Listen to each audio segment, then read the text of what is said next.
La historia política de Mendoza tiene un hecho curioso. Desde la recuperación de la democracia en 1983 hasta hoy, ha tenido 10 equipos de gobierno diferentes. 5 de ellos radicales y 5 peronistas.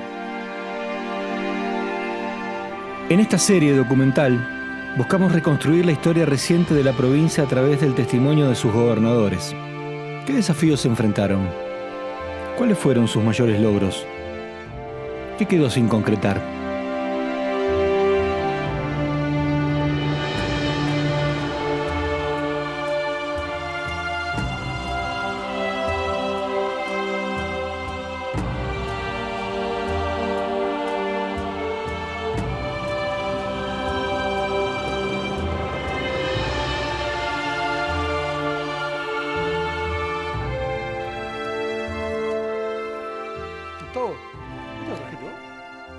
Sí, son los viejos diarios que encontré en casa. Muy bien. Estaría bien que veamos cuál fue su camino, ¿no? Desde el rectorado de la Universidad Tecnológica Nacional hasta llegar a la vicepresidencia. Sobre todo, cómo fue que entabló el vínculo con Néstor. Y una cuestión que es importante, que todavía se recuerda, ¿no? Ese servicio cívico voluntario que estableció Cobos, ¿no? Aquellos galpones que estaban ociosos del ejército fueron ocupados para la capacitación de jóvenes en oficios y también para aquellos chicos que no habían terminado el colegio secundario. ¿Y Portezuelo del Viento? Bueno, Portezuelo del Viento fue otra de las marcas iconográficas, ¿no? de Cobos. Cobos tuvo la habilidad de cambiar un juicio que la provincia había empezado en tiempos de la falla por la construcción de Portezuelo del Viento, ¿no? Un tema que en su momento generó discordia, duda, discusión, pero que terminó plasmándose. Sí, ahí hay que tener en cuenta también que en este gobierno se sancionó la 7722, ¿no? La ley antiminera que todavía rige hasta hoy.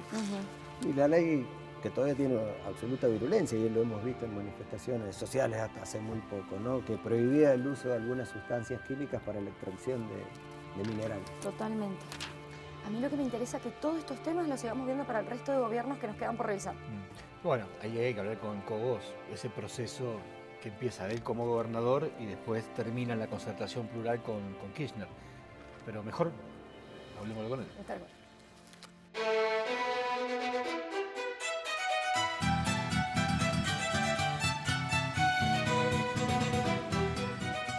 bien. Me gustaría empezar cuando te enteraste que ibas a ser el candidato, digamos, cuando Iglesias te dijo, bueno, vas a ser vos el candidato. ¿Sí? Estábamos compitiendo con Ernesto Sanz. A mí me habían pedido que hiciera la plataforma nada más electoral. Yo le pedí 6 meses, estaba decano en la UTN. Bueno, y empezamos a trabajar junto con los ministros y otra gente especializada en la propuesta concreta. Y después, bueno, la presentamos a fin de año en el Teatro Independencia y de ahí empezó a sonar un poco mi nombre también como candidato, ¿no? Pero estaba Ernesto Sanz también. Y de ahí empezamos a competir de alguna manera, pero sanamente, porque Iglesias iba a los actos de cada uno. Y hasta que, bueno, se terminó decidiendo por Ernesto Sanz fuera de senador con Mariana Jury y yo de candidato. Así que creo que fue no recuerdo la fecha exacta, pero fue por el mes de junio, algo así.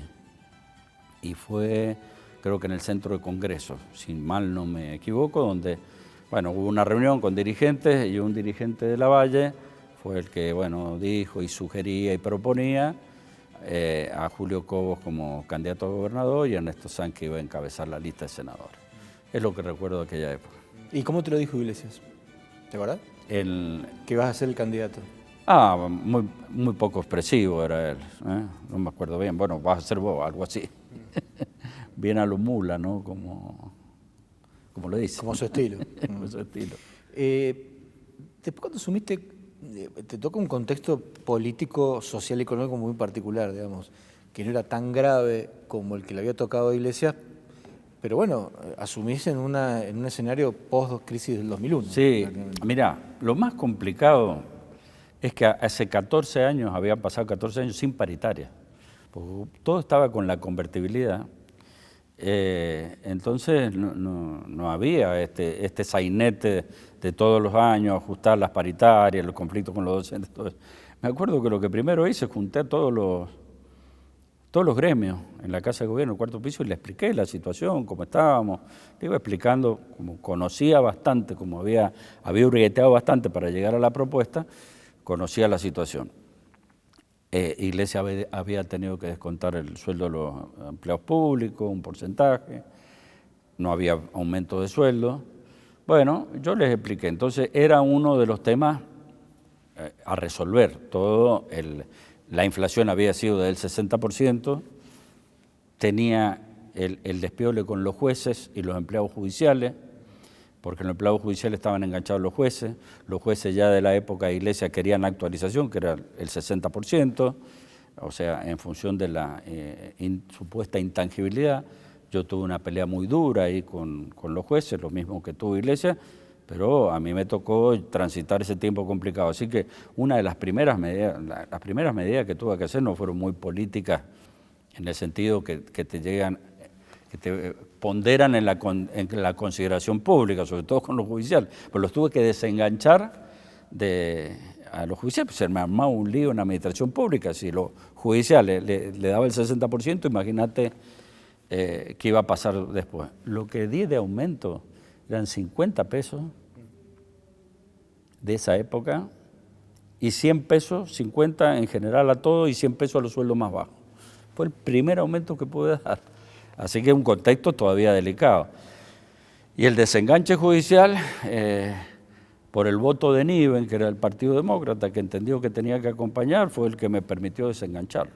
Así que era un contexto complicado, sumado, que era el problema del transporte, que los micros se caían a pedazos, que la falla le había suspendido el pago de ingresos brutos y todas estas cosas, que había que actualizar, la cárcel, que estábamos condenados con el tema de la Comisión Interamericana de Derechos Humanos, el bono Aconcagua, que había que renegociarlo porque vencía, se amortizaba solo intereses, había que negociar el capital. La Baña no me dejaba porque él quería negociar la deuda externa y tenía un montón de historias ahí. Para ir por parte y puntualizar algunos de esos conflictos, el tema de los jueces deriva después de una reforma. Terminó en una reforma apoyado por un legislador que le respondía al intendente Omar Félix. Entonces me permitió contar con el apoyo del PJ y hicimos una enmienda que decía que intangibilidad no se entiende sinónimo de indexación, punto, que era lo que yo quería. Y bueno, y se votó bastante. No querían la Junta Electoral que adhiriéramos la boleta, entonces se corría riesgo que la gente se olvidara votar y ahí Jalí, muy astuto, sugirió doble urna, la fuimos a pelear a Buenos Aires porque ya nos la negaron, entonces había que ir a votar los legisladores en una boleta y la reforma, la enmienda en otra. Y bueno, y creo que fue el 90% que la ciudadanía lo avaló, ¿no?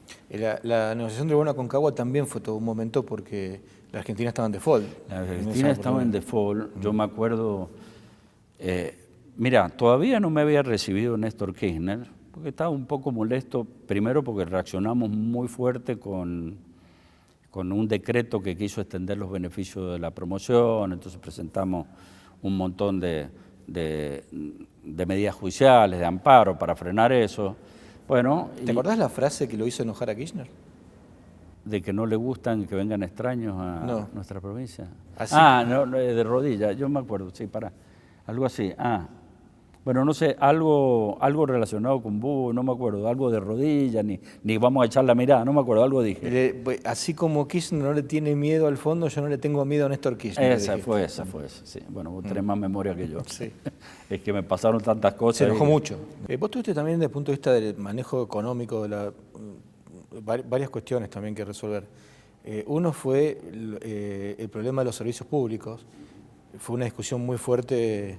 Tuvimos que negociar todos los contratos de energía, de obras sanitarias, bueno, y trabajamos mucho a través del EPRE, todo el ministro, pero en definitiva la última palabra siempre la tenía el gobernador, ¿no?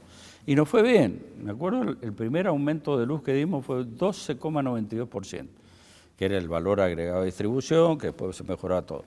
Pero bueno, y también renegociamos bien el tema de obra sanitaria, porque claro, veníamos en una época de la convertibilidad de contrato en dólares y teníamos que pasarlo a pesos.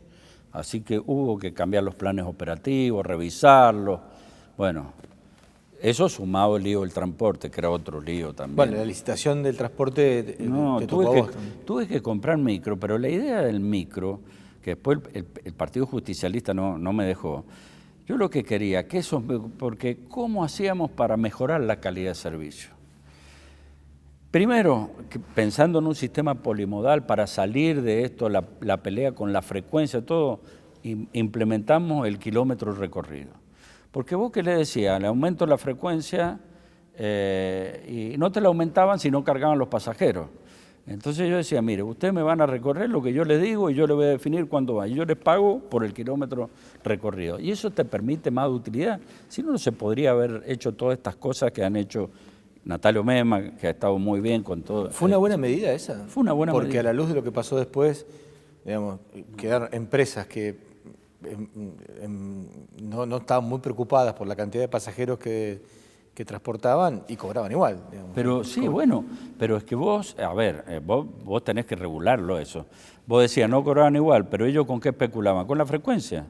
Entonces cada vez que el servicio era malísimo.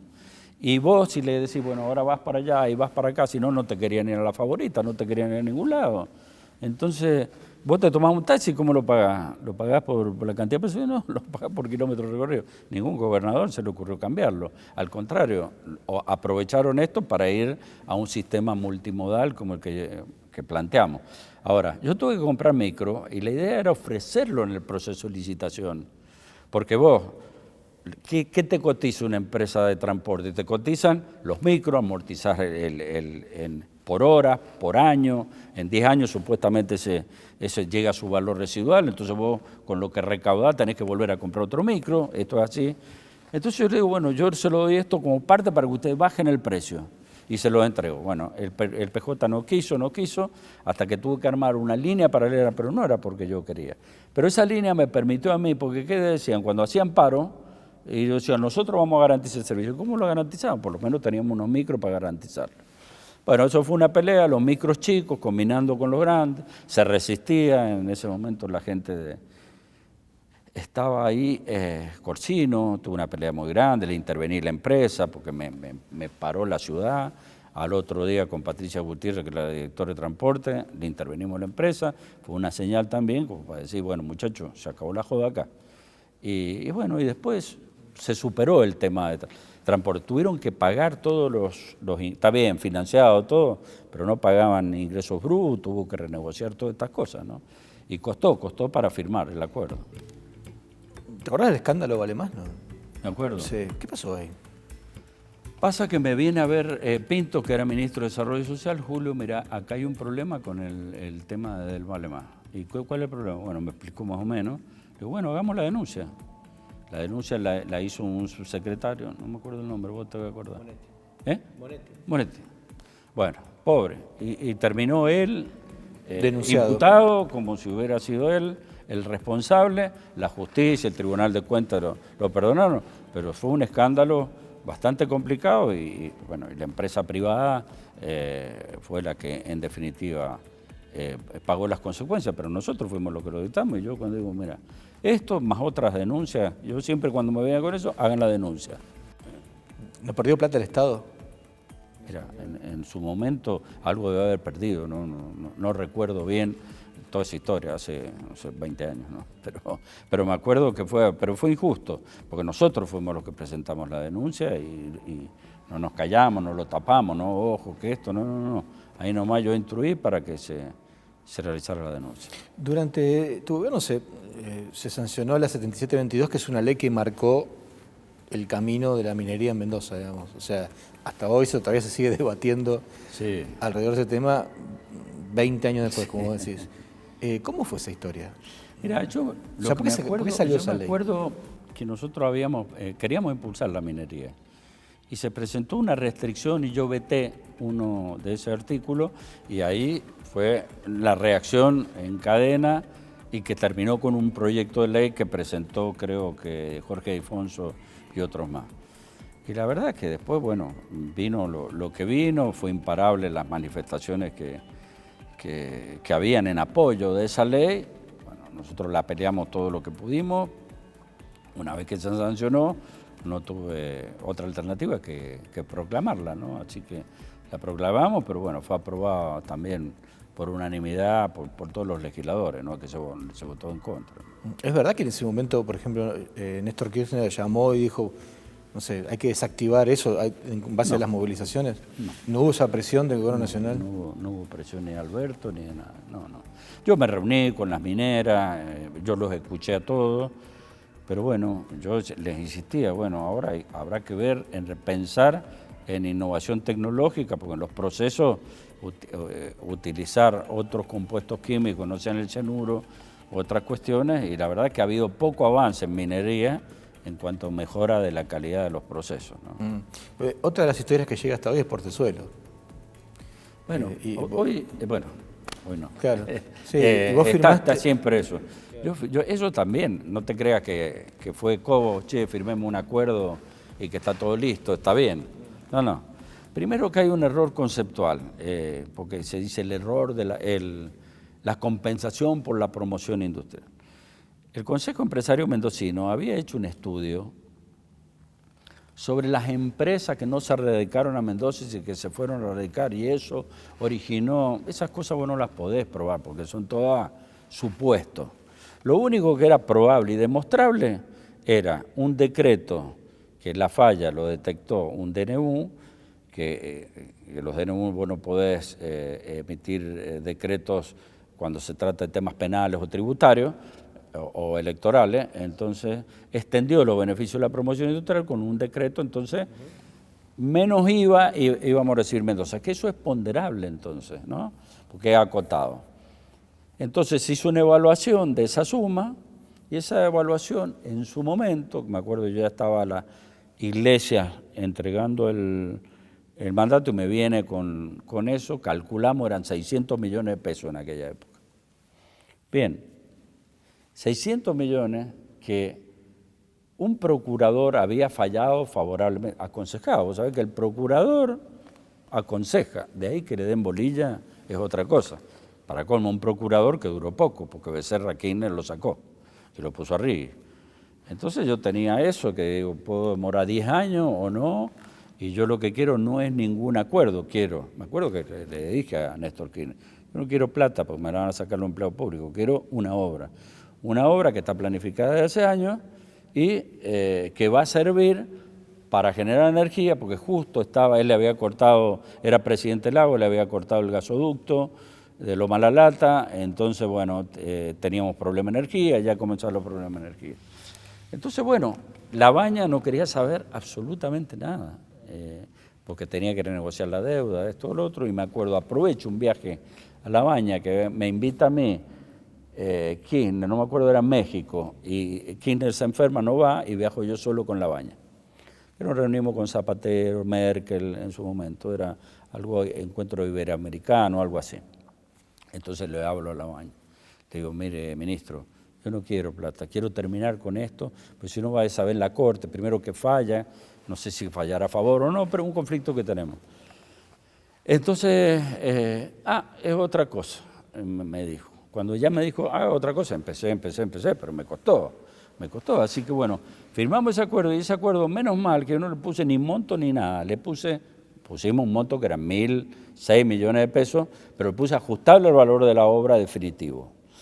Bueno, yo dejé el proyecto en licitación, ¿no? El proyecto que licitó Cornejo, era una presa más baja, era una presa pensando, no generaba energía, pero era más para el trasvase, era elevar el tirante de agua lo mínimo posible para no inundar las loicas y para no perder muchos kilómetros de camino, bueno, y fue ese el proyecto, lo dejé licitando. Ahora, después vinieron los otros gobiernos. Fue muy difícil de cumplir ese acuerdo después. Sí, pero es que, bueno, pasó el conflicto que tuve yo con el campo, con Cristina, y obviamente que planchaban todo lo que tenía olor a cobo, esto es la realidad, ¿no?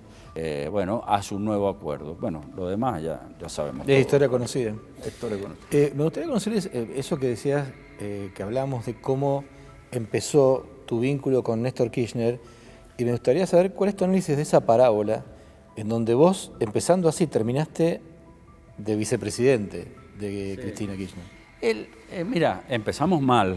Yo te dije, empezamos mal por esto de campaña, por esto que yo dije lo del bono Aconcagua, que no me dejaba, por el decreto 1095, me acuerdo del número y todo. Pero después, claro, lo del bono Aconcagua me entró a ver distinto. Y te voy a comentar una anécdota. Bueno, después, el primer encuentro lo tenemos en el Cristo Redentor. En el Cristo Redentor con Lagos, que se cumplían, que eran los 100 años del Cristo Redentor. Me acuerdo que nos subimos en el helicóptero y se nos cayó.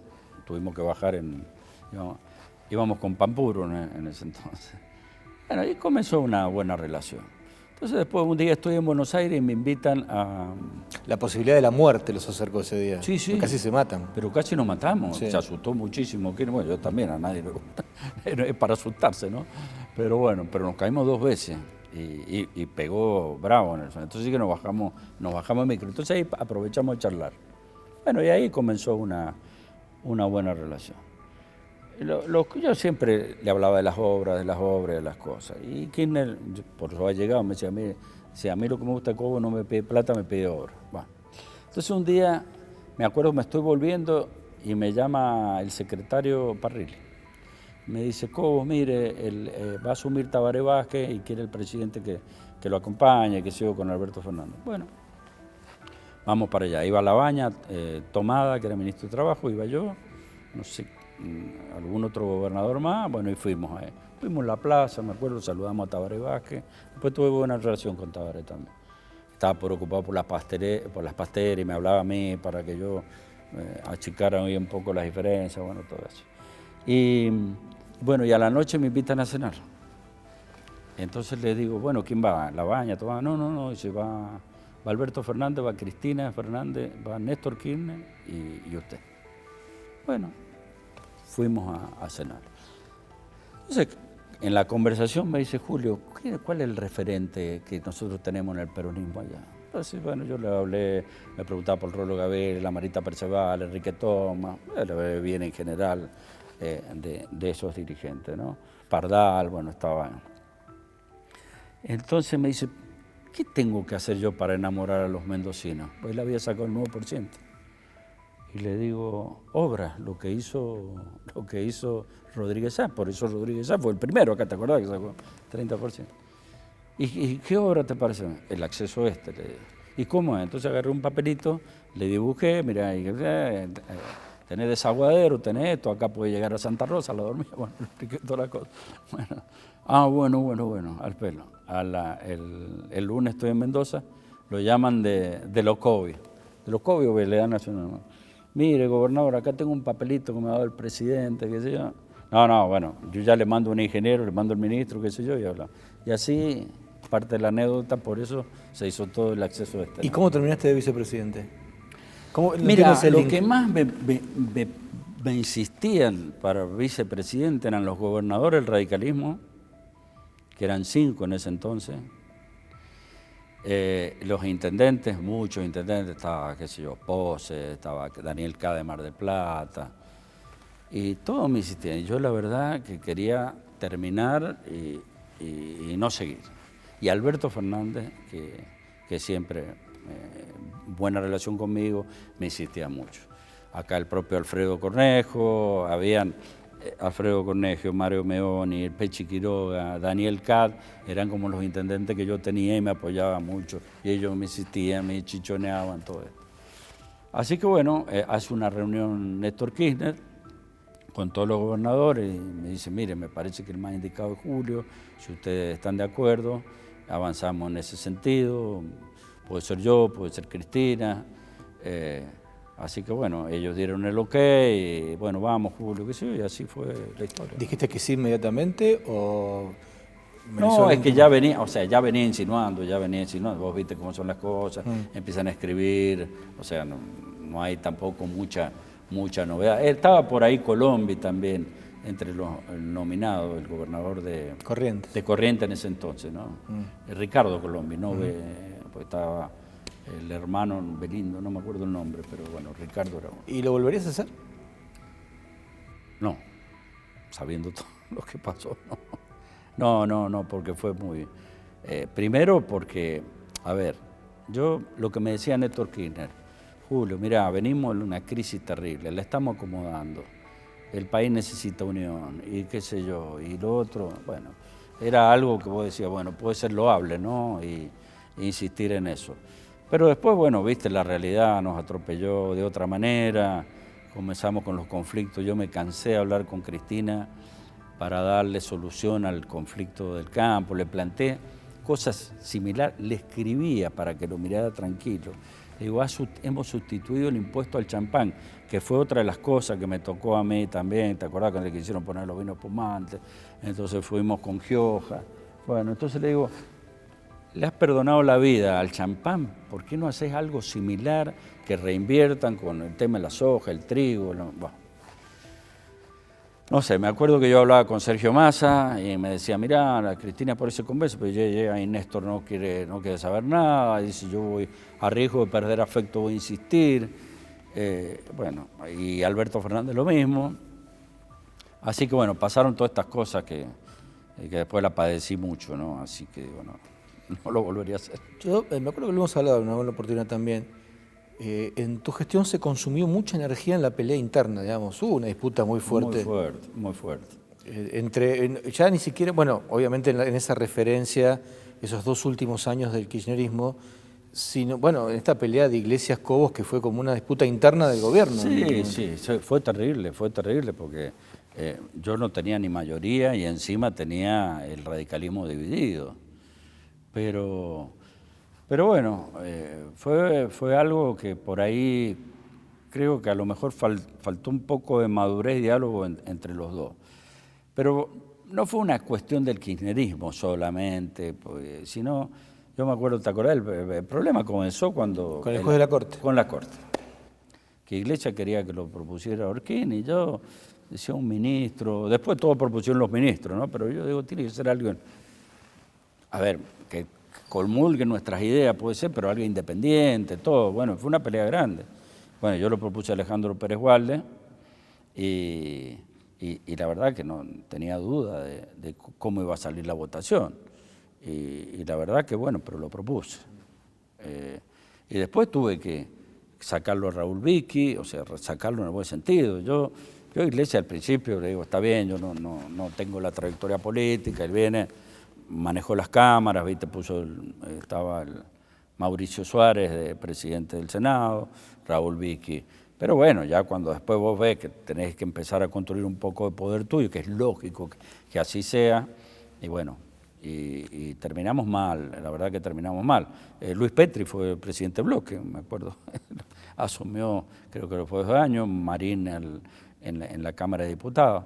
Pero bueno, me parece que lo podríamos haber resuelto de otra forma, ¿no? Hubo un hito político que fue el famoso acto del 25 de mayo en el anfiteatro. Ah, sí. Que eso fue como la confirmación. Sí, de la relación. De la relación. Sí. Lo mismo de recién, ¿volverías a montar ese acto? ¿Volverías a estar ahí en esa circunstancia? Qué sé yo, fue un acto, a ver, a mí no me gustaban los actos, ¿no? Pero a lo mejor Néstor Kirchner quería un acto de esa naturaleza. Fue en el Cerro de la Gloria y en el anfiteatro. Igual no fue tan numeroso el acto, porque no es que estaba lleno ni nada, ¿no? Pero bueno, no lo haría y menos para una fecha patria. ¿Por qué perdió Bifi después y ganó Jaqué? Mira, yo creo que hubo una confusión en las listas. Y yo me di cuenta el día anterior donde una médica amiga me dice, che, Julio, bueno, ¿cuál es la que hay que votar? ¿La 502?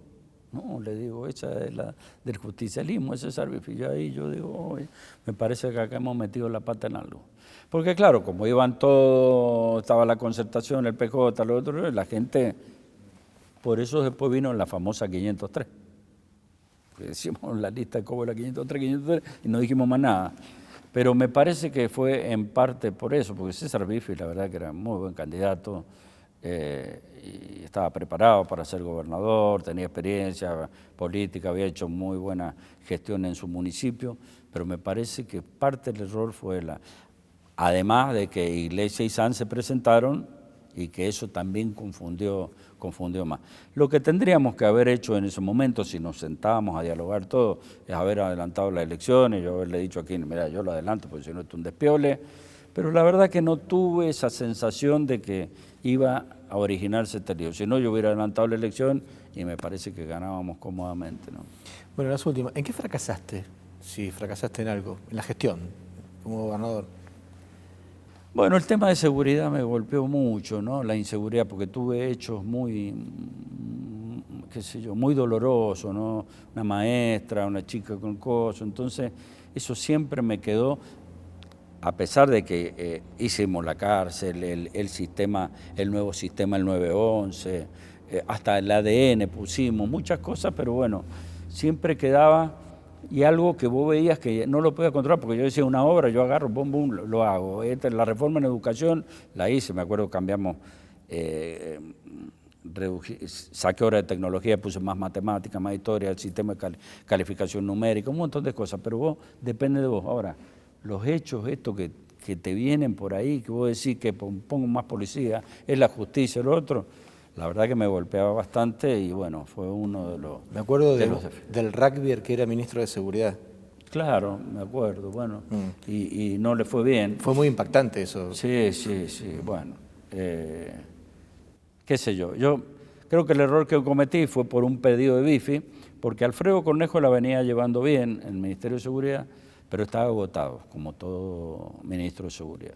Y me acuerdo que César Bifi, en Santo Remedio, mira, donde en un café me viene y me pide, me dice, Julio, el Alfredo no va más, está como loco, qué sé yo, fíjate si puede ser diputado nacional, y que se estaba entre Gabriel Fidel y Alfredo Cornejo. Yo la verdad me inclinaba por Fidel para no tocar seguridad, pero me insistió tanto Bife, le digo, bueno, y como yo ya lo apuntaba a gobernador, te voy a hacer caso, pero bueno, a lo mejor ahí no hubiera pasado, pero tampoco estaba ajeno que tuviera ocurrir estos hechos que ocurrieron, ¿no?